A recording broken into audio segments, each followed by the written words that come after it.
नमस्कार, मैं दीनानाथ कुमार यादव फिर से हर रोज की भांति आज फिर से सूर्य हाजदा डीएसपी अशोक कुमार प्रियदर्शी को लेकर के एक चर्चा करने आया डॉक्टर रामानुज कुमार के यहाँ। आइए मिलते हैं और जानते हैं कि एनकाउंटर जनता की हार है या पुलिस प्रशासन की उपलब्धि। आइए इस पर विचार विमर्श करते हैं डॉक्टर रामानुज कुमार सर से। सर, आप कैसे देखते हैं सर? आप इस घटना को, सूर्य हाजदा वाले केस को आप किस हिसाब से देखते हैं सर? जनता की हार देखते हैं सर या पुलिस प्रशासन की उपलब्धि देखते हैं सर? देखिए, सूर्य हाजदा जो एनकाउंटर केस है, ये केस भी बहुत ही पेचीदा हो गया। अभी आप इसको एक स्पष्ट शब्दों में नहीं कर सकते हैं कि किसकी जीत और किसकी हार है, लेकिन लोगों के बीच में ये डरने के मान से बहुत ही लोग उतावला है कि क्यों इसका सीबीआई जांच हो।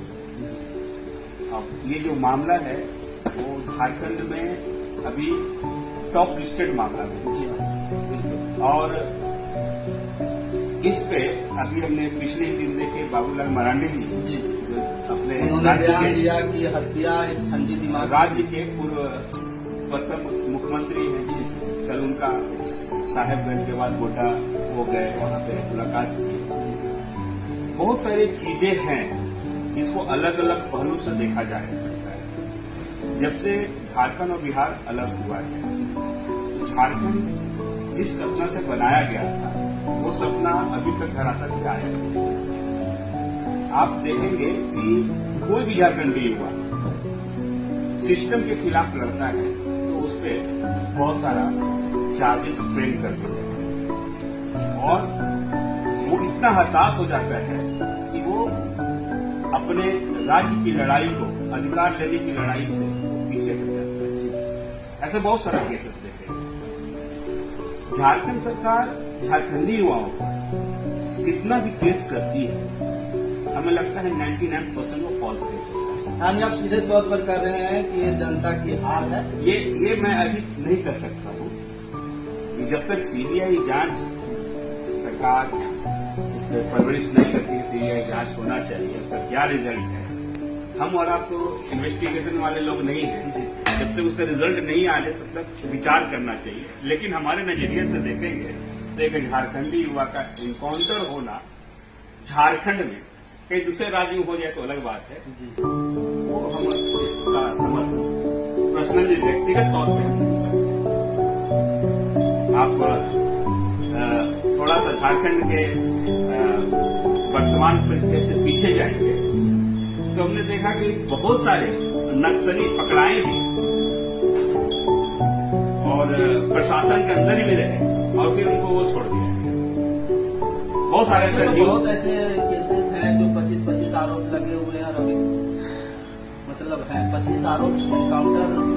देखिए, जब आरोप लगना केस होता किसी मामले में 6 आरोप ऐसे हत्या के आरोप नहीं रहे, आरोप तो अपने आप को समाप्त हो जाएगा। मेरा वो नहीं कहना है। आरोप लगना, उसका इन्वेस्टिगेशन होना, उसका केस में ट्राई करना और फाइनल रिपोर्ट आने के बाद ही आप किसी के बारे में बोल सकते हैं तो आरोप सच बताया। हम तो देखें कि सोशल मीडिया के माध्यम से जाने वही कई अनाथ बच्चों को पढ़ाते हैं, केस 500 या 200। हाँ, अब दूसरी बात है कि एनकाउंटर करने में जो डीएसपी का नाम आ रहा है वो दुर्भाग्य कहे या सौभाग्य है हमारे क्षेत्र से, तो वो तो अपना एक नौकरी कर रहे हैं और एनकाउंटर में एक व्यक्ति नहीं होता है। अगर कोई अपराधी प्रवृत्ति का कोई अपना बचाव के लिए भागता है तो उसमें एक दो व्यक्ति नहीं, उसको एनकाउंटर करने या पकड़ने के लिए ग्रुप होता है। एक पुलिस के साथ थे, उनके छोटे समकक्ष अधिकारी होते हैं और बेवजह हमको लगता है कि केवल एक व्यक्ति को, डीएसपी को बदनाम कर देना हमें उचित नहीं लगता है। वो अपना काम कर रहे हैं। अगर वैसा है कि उनकी कोई पर्सनल जाति लड़ाई हो या कोई जमीनी विवाद हो, हाँ हो गए। दूसरा चीज एक प्रेम आता है कि गोली लगा, छाती में लगा या पीछे लगा, ये तो कह नहीं सकते। जब एनकाउंटर होता है तो लोग दौड़ते दौड़ते पीछे भी देखता है या फिर मूवमेंट चेंज होता है। गोली कहाँ जाके लगेगा नहीं लगेगा उस विषय पर ये नहीं कहा जा सकता है कि इनकाउंटर हो जानबूझ के छाती मारा गया, पीट कर नहीं मारा। ये सब मनोभावना है, परिकल्पना है कि ऐसा हो सकता है। यानी आप सीधे तौर पर कह रहे हैं कि जनता की हार है भी और पुलिस की उपलब्धि है। ये दोनों फ्रेम उपलब्धि नहीं कहा जा सकता, अभी कुछ नहीं कहा जा सकता। जब तक जो वर्तमान सरकार है, मुख्यमंत्री है, वो जब तक अपने यहाँ का इन्वेस्टिगेशन ग्रुप को, स्पेशल ब्रांच को या सीबीआई को देते हैं और उसका जब छन के सब कुछ सामने आ जाएगा, क्योंकि देखिए वो चुनाव लड़ते हैं आपको जयराम जी के पार्टी से, उसके पहले डीएसपी अशोक कुमार प्रियदर्शी का नाम तो जयराम महतो के कहने से ही आया। उन्होंने कहा कि रील का डीएसपी है, रियल का नहीं। देखिए एक चीज बताइए, आप देखे होंगे जयराम जी को छत से जंप मारते। जी हाँ, अब ऐसा वीडियो तो बहुत बहुत या फिर जयराम बैठे हैं अचानक से टाइगर बन गए। अभी कौन रील बना रहा है या कौन रील नहीं बना रहा है, ये तो अलग विषय है। जयराम को आना चाहिए, बड़ी विधानसभा देखना चाहिए, क्योंकि ऐसा नेता यहाँ गली गली में है अभी। नहीं, ऐसा नहीं है। देखिए सबका जो भी नेता जीत के आ जा रहे हैं वो जरूर कुछ न कुछ वहाँ पे स्पेशल कर रहे हैं या जन समर्थन उनका रहता है। कोई आसमान से उछल के कोई नेता नहीं बन जाता, जमीनी कार्यक्रम करता है, वो अपने क्षेत्र में अपना समय व्यतीत करता है। तो कोई अपने क्षेत्र के लिए कोई लड़ता है या कोई राज्य के लिए लड़ता है तो वो नेता बनना ही है। वो जरूरी नहीं है कि जीत गए तभी नेता है, हार गए तभी वो अपने समाज के नेता वो रहते ही हैं, अपना क्षेत्र के नेता रहते ही हैं। तो ये केवल वो रील वाला जो उनका बयान आया तो उनका हम समर्थन नहीं करते। इस बात का हम सीधे सीधे उनको बोलते हैं, ये चीज उनको नहीं बोलना चाहिए था कि वो रील वाले डीएसपी है। आप निकाल के देखेंगे, आप एक डीएसपी का नाम बता दीजिए पूरे झारखंड में जो रील नहीं बनाते हो। जो सब यहाँ तक कि ट्रैफिक वाले बिल्कुल। अभी सोशल मीडिया का समय है, आप ऐसे में रील बनाना, ये चलिए फालतू की बात है, इसको किसी से डिस्कस करने की सरकार प्रमोट भी कर रही है इसको। हाँ। सरकार प्रमोट भी कर रही है, आए दिन देख रहे हैं अवार्ड दे रहा है इन्फ्लुएंसर लोग को, उसको और उनका रील भी है, तो कोई फालतू चीजों पे रील नहीं है ना। हमने उनका शौक डीएसपी साहब जो है उनका कई रील को हमने देखा है। वो डीएसपी नहीं थे उस समय भी हम उनको जानते हैं, ठीक है। तो डीएसपी वैसे चीजों को डीएसपी साहब रील बनाते हैं जो लोगों में जाए और वहां से उसको सीख मिले। तो उस रील का निंदा करना। अच्छा एक चीज बताइए, आप ड्यूटी में है ना, आपके हाथ में पिस्टल है, ठीक है, आप टारगेट को अचीव करना चाहते हैं तो कैसे आप उसको रील बना लेंगे? ये तो गलत बात है। अरे हम वही फिर जयराम महतो का वहीं पर कहते हैं कि हर जगह पर आपको रील चाहिए, तो भैया आप भी इलेक्शन का वोट डालने गए थे तो क्या आप रील बना के गए थे? नहीं, ये उनका बोलना जायज नहीं। सब चीजों का एक प्राइवेसी, ये उनका एक व्यंग रहा होगा, व्यंग रहा होगा कहीं न कहीं। जो एक झारखंडी युवा का या लड़ाई करने वाला का डेथ होता है तो मन से कुछ न कुछ निकल जाता है, नहीं चाहते हुए तो निकल गया है। लेकिन एक चीज आपको हम बतला रहे हैं, और ये आज ना कल ना परसों ये चीज होगा, कई सुरहांसा मारे जाएंगे, कई मारे जाएंगे। जो भी झारखंड के अधिकार की बात करेगा, जो भी झारखंड में अपना राइट लेना चाहेगा, तो उसमें बाहरियों लोगों का इंटरफेरेंस होगा, चाहे वो प्रशासनिक अधिकारी के रूप में हो, चाहे विधायक सांसद के रूप में हो। सूर्या हाजदा के केस में किस बाहरी का आपको हाथ होने का आशंका है? देखिए, तो वहां का जो सूर्या हादसा का जो केस है, ठीक है, ये तो बाहरी और भीतरी का नहीं है, हम वो नहीं बोल रहे हैं। मेरा परिचय बोलने का तरीका ये है कोई वहाँ के हैं वैसे लोग जिनका नाम बार बार सामने आ रहा है। देखिए, आप मिश्रा जी की बात कर रहे हैं, ठीक है, लेकिन जब तक आरोप लगाने से नहीं होता है, देखिए वो ऐसा क्षेत्र है, गोड्डा और साहेबगंज एक ऐसा क्षेत्र है, वहां खनिज संपदा की जो लूट हो रही है, इसमें कोई शक नहीं है। वहां लड़ाई तो उसी चीज की है, कौन कितना माल वहां से उठा सकता है। चाहे चकाधनपुर एरिया हो, साहेबगंज एरिया हो, गोड्डा एरिया हो, जहां रियल में झारखंड के अंदर में खनिज संपदा है। यहां पे एक बात हम बोलना चाहते हैं, मान लीजिए हम और आप पार्टनर और हम लोग एक ट्रक कोई सामान गिराते हैं, एक महीना आपको बैठना है, एक महीना हमको बैठना है, तो बहुत सिंपल सी बात है। तो मान लीजिए एक महीना आप बैठे, एक ट्रक माल में 1000 चीनी था, आप 50 बोरा चीनी बेच दिए। जब आप उठ के चले गए तो 9.5 बोरा चीनी वहां होना चाहिए कि नहीं होना चाहिए? होना तो चाहिए। होना चाहिए ना। अगर वहां पर 800 बोरा चीनी है और हम बैठ के चुपचाप रह के आपको कुछ नहीं बोले कि 150 बोरा चीनी कहाँ चला गया, और हम भी बैठे 500 बोरा 50 बोरा बेचे और आपको दे दिए, मिली भगत का कहानी हम क्या बोल रहे हैं? जब आपको हम दे आप दिए, सीधे तौर पर कहने कहने का मतलब ये है कि जो भी सत्ता में आ रहा है, जी हाँ, जी। जो भी सत्ता में आ रहा है, ठीक है, वो अपना रास्ता साफ वो अपना रास्ता साफ कर रहा है। होना क्या चाहिए था? जब झारखंड अलग हुआ बिहार से, जी। तो कितना जो खनिज संपदा है उसका अकाउंटेबिलिटी होनी चाहिए।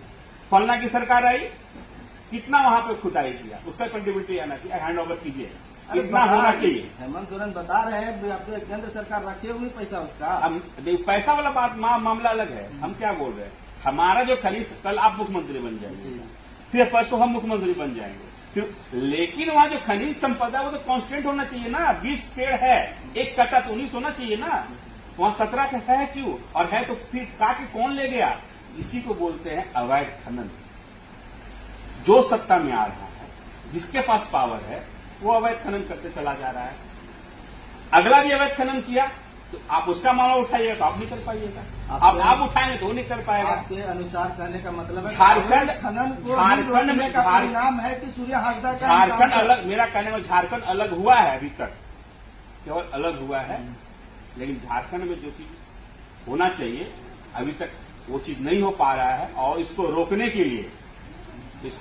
के लिए जो भी बीच में आएगा वो जाएगा, चाहे एनकाउंटर में जाए, चाहे केस में जाए, या किसी और तरीके से जाए, उसको जाए। हमें तो अपने सरकार और सत्ता और प्रशासन पर पूरा यकीन तो देखिए, सत्ता और सरकार क्या होता है, पहली चीज को समझना होगा। आप भी कल सत्ता चलाएंगे तो हमको भी आप में यकीन होगा। मेरा वो कहने का मतलब नहीं, झारखंड अलग हुआ तो जैसे नेताओं का जरूरत था झारखंड में, आज तक झारखंड के धरती फट को ऐसा नेता नहीं आया। आपको आना भी चाहता है तो उसके साथ कुछ न कुछ दुर्घटना घटना हो जाती है। इसीलिए हम बोलते हैं आने वाला समय में कई सूर्य हादसा जैसे हमारे झारखंडी मारे जाएंगे, और एक दिन सुबह होगा जब झारखंड बना था केवल झारखंडी को ही होगा, वो एक दिन आएगा। ये सभी को सीने में ये चीज है कि भाई झारखंड अलग हुआ। सीधे तौर पर आप ऐसा अपने लोगों का दुश्मन आपको एक छोटा सा बात बताते हैं, छोटी सी बात। मैं और मेरा दोस्त, एक को बिहारी भोजपुरी बोलने आ रहा था, हमें झारखंडी को ठेठ झारखंडी बोलने आता है। गाड़ी किसी वजह से रांची में किसी ट्रैफिक पुलिस ने पकड़ लिया, है ना, जो भी कारण होगा, ठीक है। पकड़ने वाला कौन? बिहार का, और बचाने वाला कौन? भोजपुरी में बोल दे हम वो बिहार के वाणी, अच्छा जा बउआ। तो कहने का मतलब ये है कि अब मेरी बात को समझिए, कहने का मतलब ये है कि यहाँ नौकरियां हो रही हैं, आपकी हमारी नहीं। जी हाँ, बिल्कुल। वो हो रही है किसके लिए? बाहरियों के लिए। अपने पास न नियोजन है, न नीति है, और न ही नियोजन नीति को लाने वाला कोई नेता है। कोई है नेता? हमको बताइए, कहां चला गया 1932? कहीं गया? अभी हम देख रहे थे कि जिस जयराम को एक आशा किरण के रूप में देखा जा रहा था, तो कहते देख नया एक स्टेटमेंट आ गया, 8% कोयरी कुर्मियों का आरक्षण दो। मतलब आप जो है केवल कोयरी कुर्मी तक सीमित रहना चाहते हैं, या फिर आपको कोई एक ऐसा पावर है जो आपको वहीं तक सीमित रखने देना चाहता है। आप तो पूरे झारखंडी के लिए आप हीरो बन के निकले, फिर 8% आपके लिए कहां आ गया? अपनी 132 शहर के सीधे 8 में चले गए। इसका मतलब आपको भी कोई आगे बढ़ने नहीं देना चाहता है। इसलिए झारखंड को एक आदमी नहीं, कई आदमी मिलकर इसका दोहन कर रहा है।